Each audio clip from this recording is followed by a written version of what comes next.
security on our devices.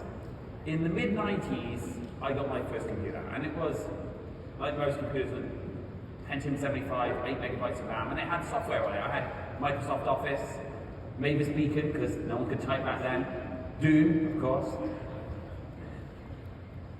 In Cars 95, I didn't have the internet. You didn't need the internet because you get everything on one CD-ROM.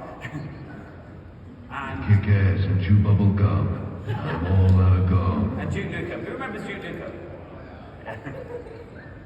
Because I didn't have the internet at that point, because the internet, in the UK, we're a few years behind.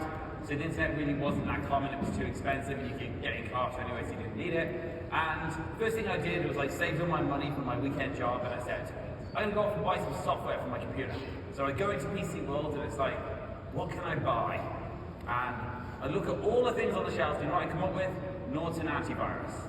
So I said, well, I've got 8 megabytes of RAM and 75 megahertz of CPU, why don't I waste it on an antivirus? The reality is the only way I could get malware at that point is if I bought it from PC World. Because I didn't have an internet connection, I wasn't taking software from anywhere else. That's the only way I could get a piece of virus. But I felt good, I felt safe, I felt happy. Nothing could get my computer because I had an antivirus. And then came along the internet. Eventually, a place where nerds can meet girls. But what did I do? I went to download.com like most nerds, and I was like, cool, I can download free software. I can get all sorts of cool stuff, and I started downloading stuff on my machine. And suddenly realized there's bad things that can happen on your machine. The other thing is, I'm also connected to the whole world, and the whole world can see me, and that includes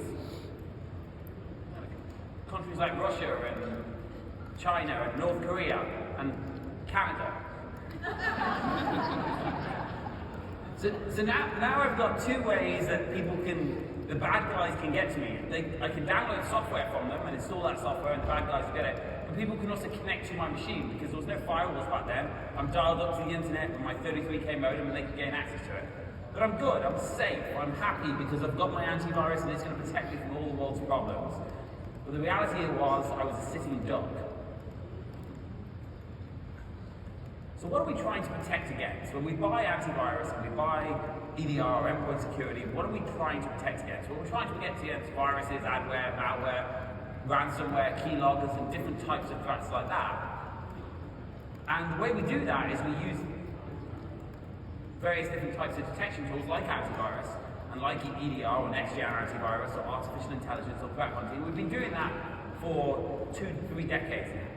But the reality is, constantly, for 2 to 3 decades, they haven't stopped all of the threats.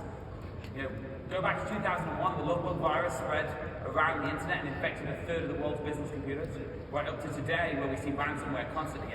And the EDR and the antivirus for threat detection is still failing to detect everything that's bad. We're also trying to defend against good software being used against us. One of the first tools we often see in an attempted ransomware attack is advanced IP scanner. You're a bad guy, you get on someone's network, you want to see what's on the network, you want to find their backup servers, their domain controllers, their data, so you can steal it, encrypt it, do whatever you want to do. So attackers are using good tools, like advanced IP scanner, to steal your data. In addition to that, backup software. I think, why would an attacker use backup software?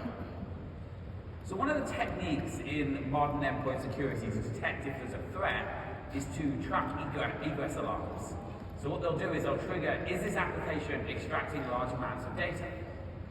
And if it is, it might be bad, let me block it, let me shut it down. Now it's normally extracted some data at that point, but they'll say, let me shut it down. So what attackers have started doing is they've started saying, well, how does the EDR not block backup software? Well, the answer is, they have explicit exceptions built in for known backup software, because they know backup software needs to extract large amounts of data. So what attackers are doing is they're pre-compiling packages of backup software pointing to their cloud service, whether it's Veeam or Cronus or Storage Protector, it doesn't matter. And there's pre-configured packages that deploy through Office to back up your data and send it to their cloud. All of these things have one thing in common, and that is they're all software.